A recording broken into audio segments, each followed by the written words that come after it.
all part of the employability skills that we're going to be talking about. So thank you for joining for the next sort of 45, 50 minutes or so. The schools have very kindly invited me to come and talk to you about how parents can support their children or students in developing key employability skills through the pandemic. So welcome to this session. It was split into 5 pieces, which I will go through quite quickly. There'll be an introduction to me, a reminder as to why this is so important. We'll touch on some of the skills which are important and talk about some ways in which you can obviously support them. And we'll give some questions to think about, either for you as parents or for the students, if the students are watching as well. So let's crack on. Please do feel free to ask questions at any point through the chat. And perhaps, Christina, if you could keep an eye on those and then sort of feed them into me as and when they come in. Yeah, will do. That's fine. Okay, so I'm Richard Fordry. I've actually been in the retail industry for 25 years. I've worked for a whole host of businesses, primarily in head office functions as opposed to on the shop floor.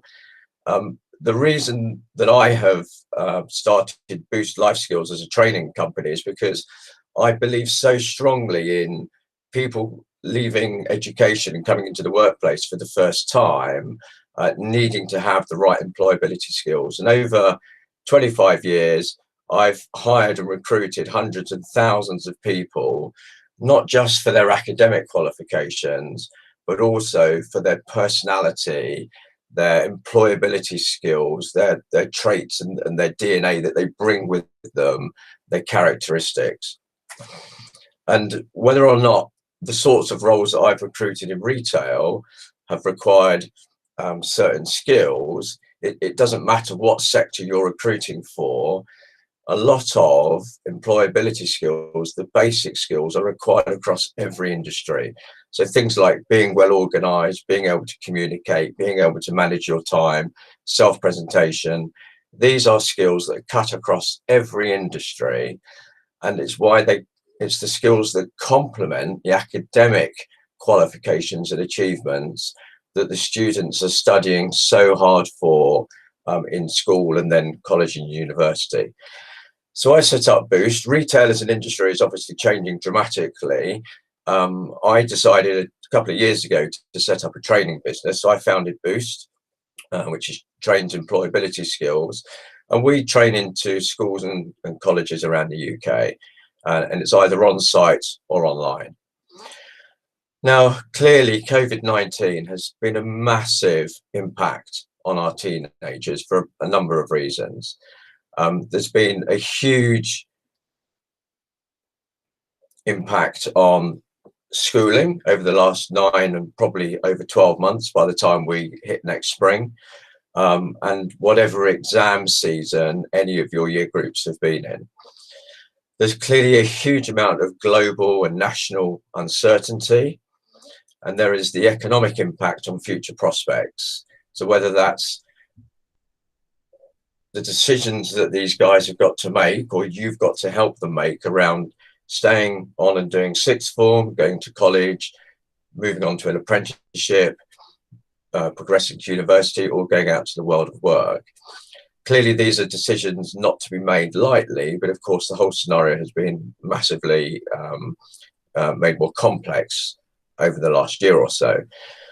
But equally, it's not just about education. There's also been a very high impact on our students, on their social activities as well, both with family and friends, and then other external activities around sport and clubs.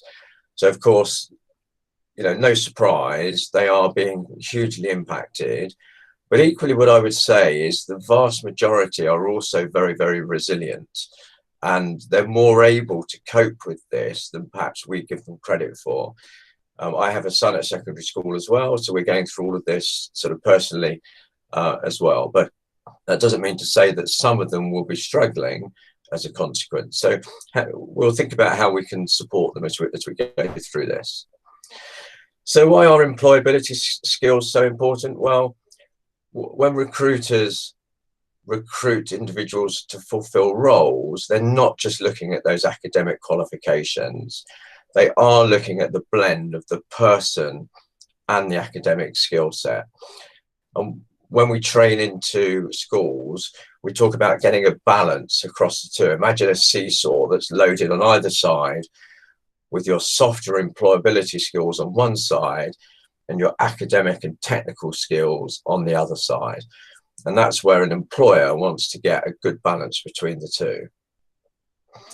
So what do we mean by soft skills? Well, they refer to a cluster of personal qualities, habits, or attitudes and social graces that make someone a good student, a good employee, and compatible to work with.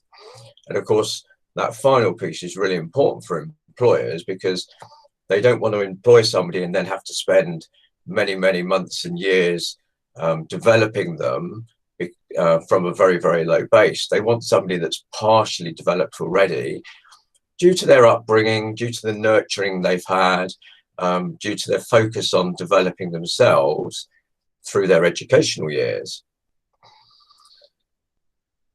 And in most jobs, the technical skills alone are not enough to be effective. So we know this from the workplace. We know that certain skills are absolutely key, whether it's listening, collaborating, communicating, but it leads to a healthy work environment. And of course, from an employer's perspective, that's ultimately what's driving their profit. So unless you're working in a charitable organization, it's always going to be the profit that is the front runner of a business. So for me, again, what I would always say to the students on a course that I'm delivering, I've recruited hundreds or thousands of people over the years. If I advertise a role, let's say for a digital marketer that's going to communicate to customers when a range is landing in shops or when a promotion is going to happen, and let's say, for example, I'm advertising a role and I get 10 applicants for that role, I will look through those applications and those CVs, and I will make a very, very quick judgment to rule out 5 or 6 of them straight away based on the quality of their application and visually how their documents are presented to me, and obviously the content within those documents. That's a very natural first round of streaming that you would do to eliminate candidates. After that, I would probably then call 3 or 4 in for an interview. And through the interview process, I would make a balanced judgment on whether that person is a good fit for the role that I'm advertising. And that part of that judgment is about it's about that seesaw, that blend of both academic and employability skills. Have they got the right mixture? Do they know how to develop themselves, how to articulate their story, how to tell me, give me evidence as to how they've developed themselves from certain scenarios? So for me as an employer, that's absolutely key. Now, in the world of skills, it can be a bit confusing for our students. And what I try and do is I just try and create a bit of clarity around this piece of employability skills and soft skills on the left-hand side, which is about the person. And then the hard skills, the academic skills, the technical skills is around the subject matter over on the right-hand side. So they are 2 very different things. And the piece in the middle here around life skills or transferable skills or portable skills are more generic terms, which can often be used perhaps sometimes in the wrong scenario and can make life a little bit confusing for our students when they're trying to understand, well, what do people mean by soft skills or hard skills?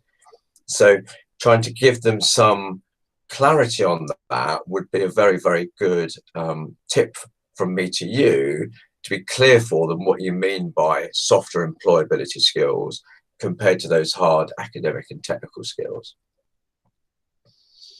So Boost has a framework which we train around, and these are what we call our basic soft skills or employability skills. And there are 3 segments to our framework around yourself in the middle, being part of a team on the left, and then attitude, on the right-hand side. Now, the actual placement of some of these circles, you could debate quite easily and say, well, being responsive is as much about attitude as it is about how you represent yourself. But the point here is that there are a number of skills on this page which we believe are absolutely key for students to be firstly aware of, secondly to understand what they're already good at in relation to that skill, and then thirdly what they need to continue developing.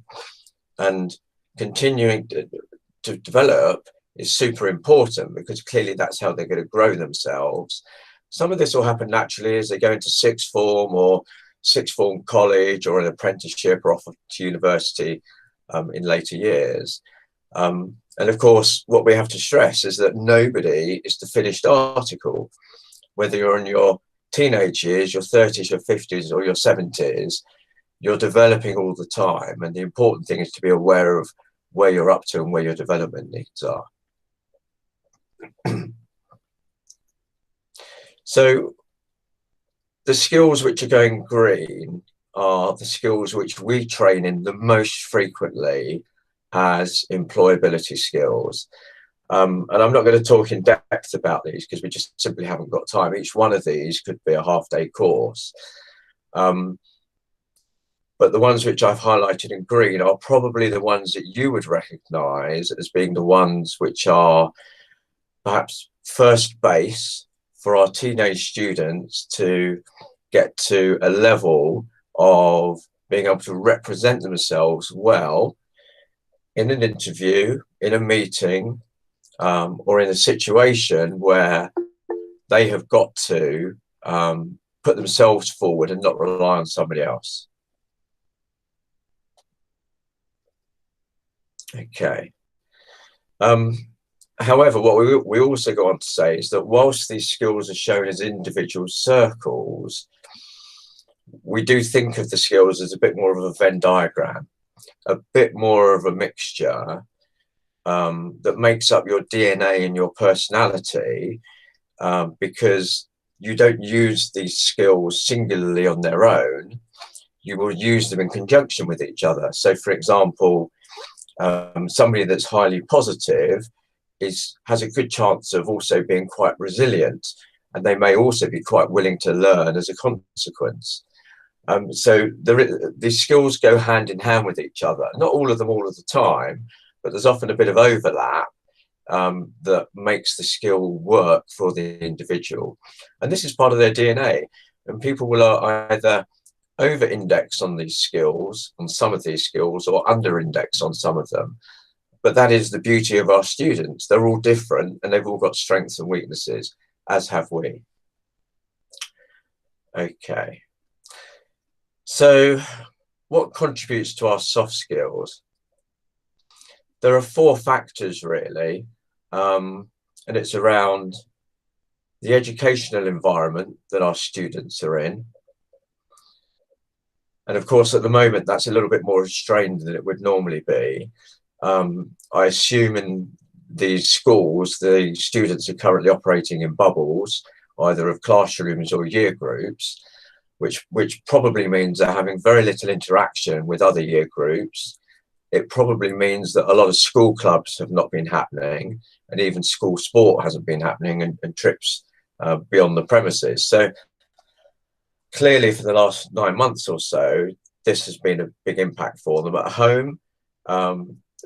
Obviously, they're being nurtured by parents, carers, family members. And we've talked about the social and the sport aspect being very important, but obviously being on hold most recently. So what can you do to support your student in developing their key employability skills? I think my biggest request would be keep talking about different jobs and different skills. When we train on site or online, the next slide that we go through is very interesting because it really gets the students talking. And what we do is we talk about a number of different roles. So we talk about well, what are the key skills that a chef needs, for example? What about a business manager? What about a doctor? What about a builder? And we can spend 10 or 15 minutes on this slide, because what we get the students doing is thinking about what are the key skills. And a very, very good point for them to focus in on is what they see on their TV programs that they might be watching. Because all of these roles are evident in these TV programs as examples, and these skills come up all the time. So for a chef, for example, it's about being organized, a good communicator, working under pressure, being able to motivate his team. For a business manager, it's about being organized, communicating clearly, time management, having strategy. For a doctor, it might be about being empathetic, being a good listener, being patient. For a builder, the students often say it's about being strong, but of course it's about being good with drawings and instructions, being good at teamwork. And what happens is when we talk to the students about these roles, they get super animated about it because they can relate to it. This is at a level that these guys can relate to, and they understand the skills that are required. So the risk with employability skills is you're talking to them about an environment that they're not yet familiar enough with, because they haven't done enough work experience, or they haven't been into enough work environments to truly understand it. Whereas with these sorts of discussions, you can bring to the fore roles and skills which they can see on TV. So it becomes more understandable for them. So we have a lot of fun with this. And I'm sure, you know, whilst you're watching TV at home or over the dinner table, or perhaps just whilst chatting, my suggestion would be to bring different roles into the conversation and to talk about the sorts of skills that they have. And of course, what that then does is it allows you the conversation to say, well, is that a role that you would like to think about doing when you leave school or university? Some students, no doubt, already very clear about what they want to do, but of course others won't be. And I totally understand that. So having these sorts of discussions helps them to think about different roles. The second key approach for me is use online resources, because there is so much of it out there. It is so valuable. You can, obviously, you've got the resources at your own schools as part of this group on their careers pages. They might be called slightly different things on each of the schools, but effectively it's about careers guidance, or careers advice. And I'm not going to give any careers advice, but those websites and those pages will contain a huge amount of information for you as parents, carers, students to look at, to dig deeper into what's important in the world of employability skills. Beyond that, there are lots and lots of businesses that can help you to think about employability skills. So whether it's Success at School, who I absolutely love, Careers Box, who will show you videos and introduce you to roles and the sorts of skills which are important in different careers. Barclays Life Skills is a massive, massive setup and contains so much information for you. The National Career Service on behalf of the government, and Career Pilot and Plottar as well. Very, very good websites that I've come across, and I'm sure your careers leads would probably be able to give you more beyond that list as well. And then, of course, there is just simply Google and YouTube, and putting into either of these two search engines brings you back a wealth of information about employability skills and how you can support students. YouTube clearly, well, whatever you search on both of these engines can be a bit hit and miss at times. Of course it can, but YouTube will be video orientated and will often offer you a series of videos to watch in relation to a topic. So clearly online resources are absolutely massive and could afford you so much information for both you and your students. So what do we think the key employability skills are? Again, when we're delivering in on site or online, we put these post-it notes up in front of the students to get them thinking a little bit. And I think there's about 16 of them which are going to come up now.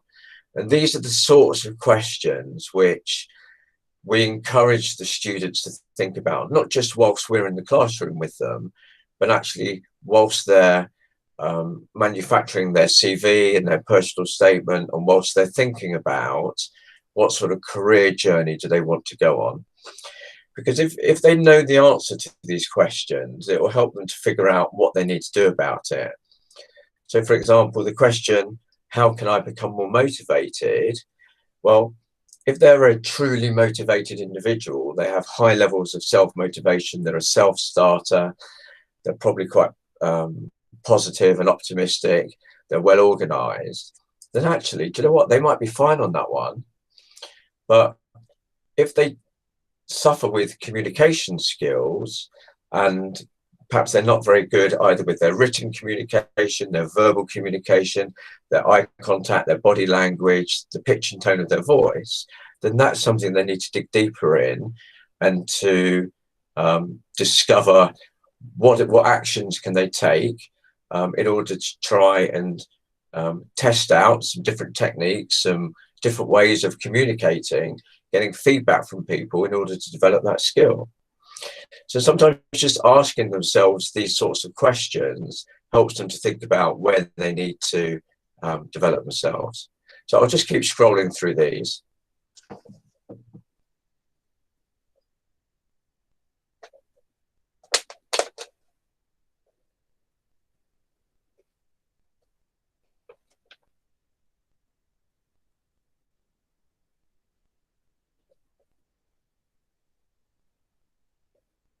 Okay, so they're the sort of the main questions that we would encourage them to be thinking about.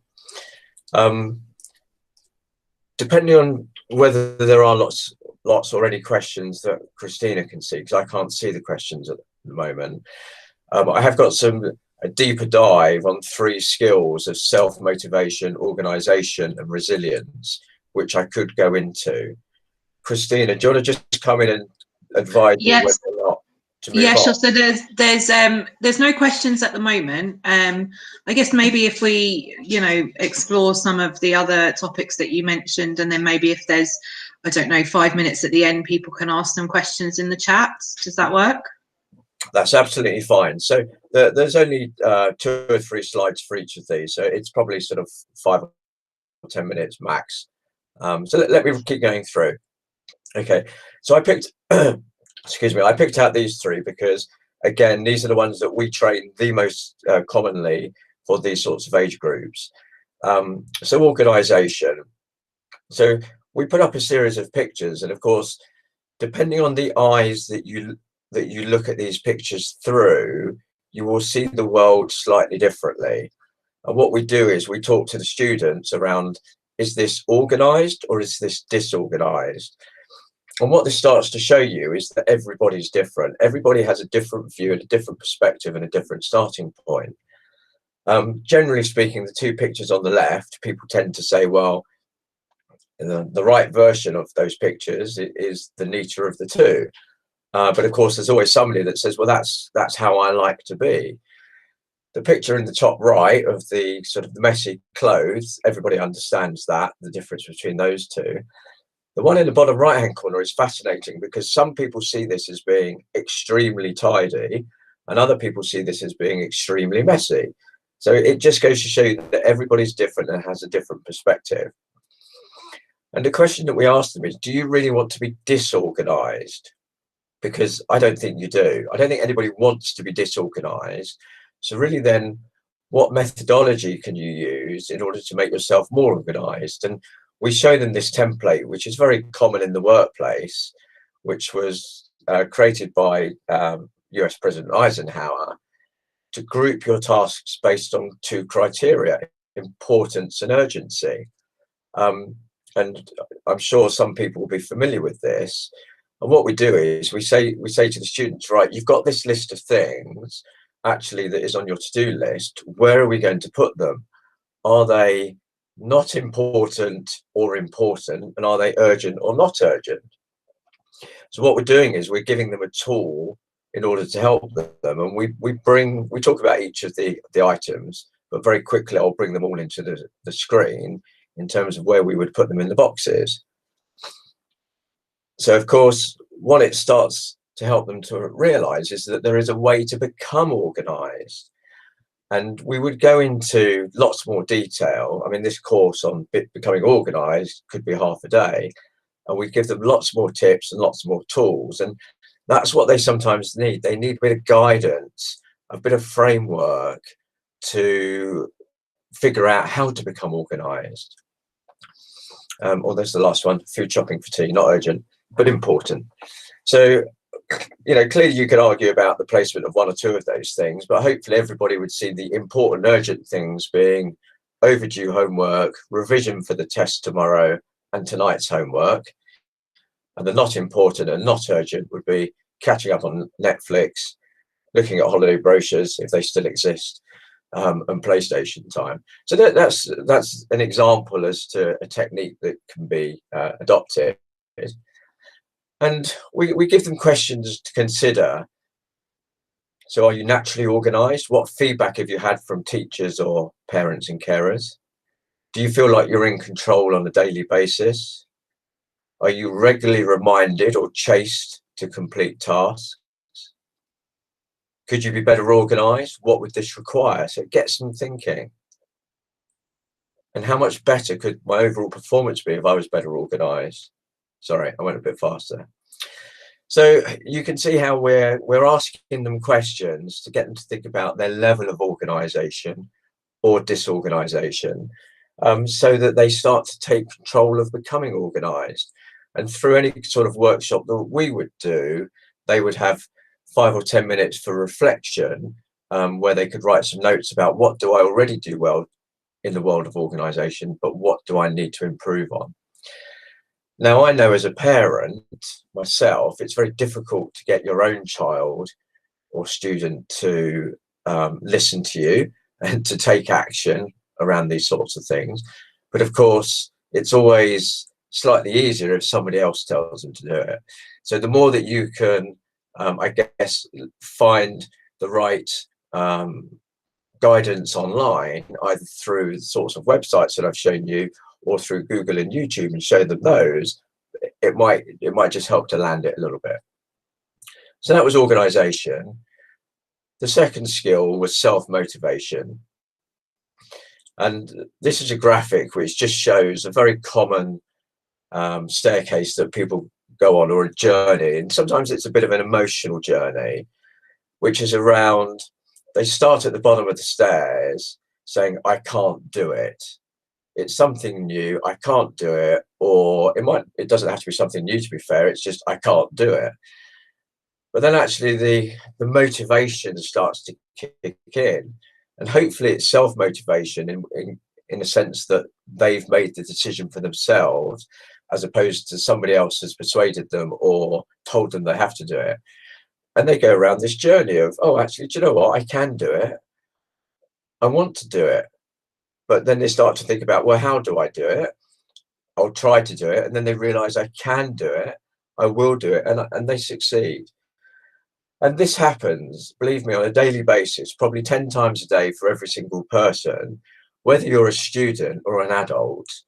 That first notion that's in your brain of, oh my God, this is a problem, how am I going to sort this out, to reflecting on it, being motivated to resolve it, and then finalizing it, is something we all do on a daily basis. But of course, until you break it down for them, they don't necessarily see that they're doing it and understand that they've created a bit of self-motivation for themselves. So giving them feedback when they do these things is very, very important. The Kubler-Ross change curve is something which a lot of people might be familiar with. This is a quite a proven piece of evidence that was adopted or developed in the 1960s by Elizabeth Kubler-Ross. It was actually to explain originally the grieving process, but it's been adopted by businesses more recently around the change process. And what this shows is the change that anybody, a student or an adult or a young child, will go through in accepting change and becoming motivated to change. And what it starts with is a bit of shock and denial that, oh my God, I've got to do something different. A bit of frustration perhaps because they don't want to change. But then they go through what some people call the sort of the valley of doom, a depression, but they come out the other side. And it's a bit like that staircase that I showed on the previous slide. They start to experiment around, how am I going to do this? What am I going to change?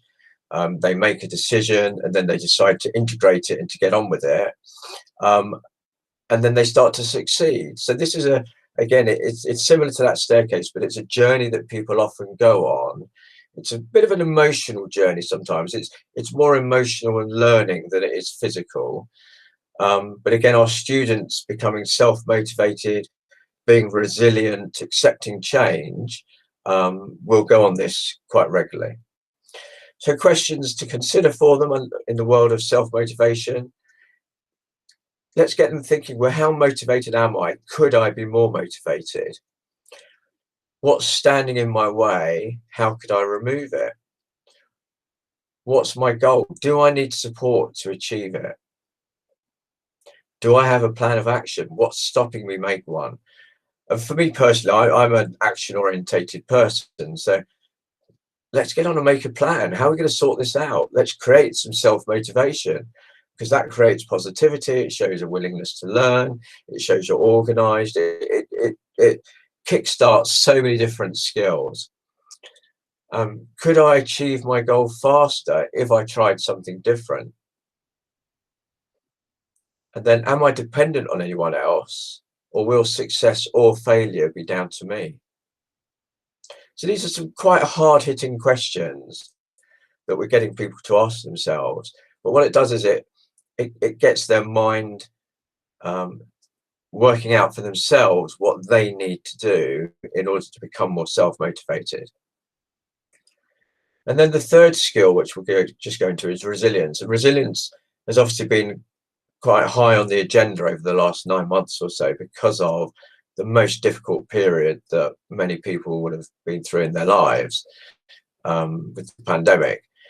And what I'll just bring on here is a template which effectively shows you the relationship between capacity and challenge. So this is somebody's ability to deal with issues or workload in terms of their capacity, and it compares it to the size of the challenge, the complexity or the difficulty of that challenge. And what it does is we split into 3 segments. So we have a green zone where you're high on capacity and it's not much of a challenge, so therefore it's easy, it's no problem. We have an orange or an amber zone in the middle where it's perhaps you have less capacity to do it, but it's more of a challenge. So it starts to become a stretch outside of your comfort zone. And then we have the red zone, which is where you have quite a low capacity and ability to do it, but it's a very big challenge. So this is where you start to feel slightly panicked, overwhelmed, and you feel like you could collapse. Perhaps that's a bit extreme, but stress levels could be high as a result of what we're going through. So we have to look out for this. And we sort of call this over the edge. So every student will be in a different place and every adult will be in a different place, depending on what the problem is they're faced with. So whether it's getting up in the morning, whether it's getting to school on time, whether it's passing a test, getting the homework done, having a shower before they go to bed. this is all everything in our life is a capacity versus challenge problem. And what we don't want is to be coasting in the green zone too much. It's nice when things aren't a problem, but actually if you're coasting in the green zone, it probably means you're not challenging yourself enough. And if you're in the red zone and you're overwhelmed, that's not a great place to be. So probably the best zone to be is the orange zone, because it allows you probably to flex a little bit between green and red, and it's a bit of a stretch beyond your normal comfort zone, but it does allow you to continue developing yourself. So these are all sort of techniques that we talk to the students about, because them understanding where they are at any one point in time helps them to understand that they could go a bit faster if they're in the green zone, or perhaps if they're in the red zone, they need to ask for help, or they've got to come up with a different plan or approach or methodology of doing things, or they need to ask for more time. And doing all of those things is fine. The important thing is taking some action. So finally, the questions to consider in resilience: well, if I'm faced with a problem, does it seem insurmountable? Do I struggle to find solutions? How can I find more solutions? Do I naturally take actions, or do I wait to be asked? Am I naturally optimistic or pessimistic? And how does this look to others? And we do spend some time explaining that as well. And am I able to keep bouncing back from setbacks? And how could I become more positive about everything that I try to achieve? So they won't always know the answers to these things, but the important thing is that you as a parent or a carer could be talking to them about them. And as we say with all of our training, you won't learn everything in an hour or half an hour or a day. You won't learn it in a year or 3 years. This is about the rest of your life and developing your skills. And every student is developing all the time. And even if they only looked at these 3 slides with these sets of questions on, it would help them enormously. So, and there's the last one, and this is quite a good one actually for students. Am I fit and healthy? Because resilience is built from inner strength. Okay, so that's it in relation to what I wanted to share with you. I hope you found it helpful. There is no silver bullet here that's going to suddenly change your child, your students' employability skills overnight. But I honestly believe that talking to them about different roles, about things that go on that they see on TV, and they sort of go and sort of linking into the guidance that you're getting from your schools, is absolutely key to then helping them understand where do they have strengths, where do they have weaknesses, and come up with a plan with them in the same way as you would for helping them to pass the next test or the next exam. Come up with a plan to help them to become more organized, or to help them to become more self-motivated, because it's quite easy to do, and a bit of focus over a period of time could really support them quite largely in driving those employability skills. And every employer, when it comes to an interview stage, is going to be very impressed if the candidate can explain with evidence-based criteria how it is that they've developed themselves. So I think that's it from me. Any questions?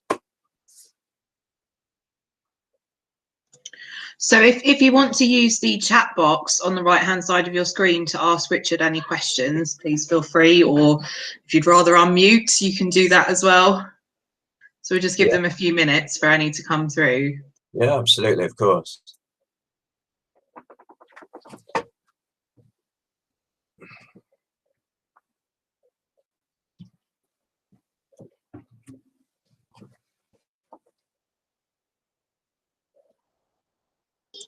Maybe that you've provided all the information that they would need. Well, who knows? Yeah, that would be a first. Okay, well, if there are no questions, Richard, thank you so much. That was really brilliant. It was really informative. Oh, there's one here. So from how to find out what future jobs are available. Okay, Christina, you might be better placed to answer that than me, but because I don't know necessarily how you guide them at the moment in relation to vacancies that currently exist. Yeah, so I mean, in terms of future jobs, I think there's lots of speculation out there. I think that the current, crisis has really highlighted where, technology is going and how the workplace is changing as well. I'm not sure. I mean, I know we've got a couple of schools, obviously, who are taking part in this. But for example, Canon students have got access to Unifrog, which, provides lots of labour market information and information about future jobs and the skills that you would need for those. But I think also just looking online, there's lots of information out there. I think all the steps the government is currently taking as well, in terms of kind of the green economy, building a better Britain, if you like, Boris's favourite slogan at the moment. I think that you'll see lots of initiatives for students to get involved and develop, or for school leavers to get involved and develop skills related to technology and the green economy, really. I think if I was to push you towards one website that I've looked at that I absolutely love, is CareersBox.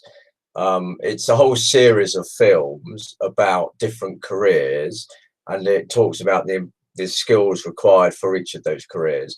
And there are dozens, if not hundreds, of different roles on there. Now, that's not saying what literally which jobs are going to be available. That's giving you insight into different careers that will be available at some point, no doubt. But as Christina said, the economy is changing. Digital skills will clearly become all the more important than perhaps some of the more traditional skills. But perhaps then that's also where the opportunity is in traditional jobs as well, because perhaps less people will be looking at them. So it's really sort of horses for courses, really, depending on what you want to look at. What I'll do, Christina, tomorrow is I'll send you a PDF, which is the presentation that I've just been through, and it will. And please feel free to forward it on to these parents, because I think being able to look at it in your own time and think about some of these questions with your students could be quite valuable for you. That would be excellent, thank you. And I can get that sent round tomorrow. Yeah, that would be really great. I mean, if there's no other questions, then we'll let you go. Richard, thank you very, very much. That was really great. I can see there's a few comments here saying how helpful the presentation was. So thank you, and thank you everyone for attending.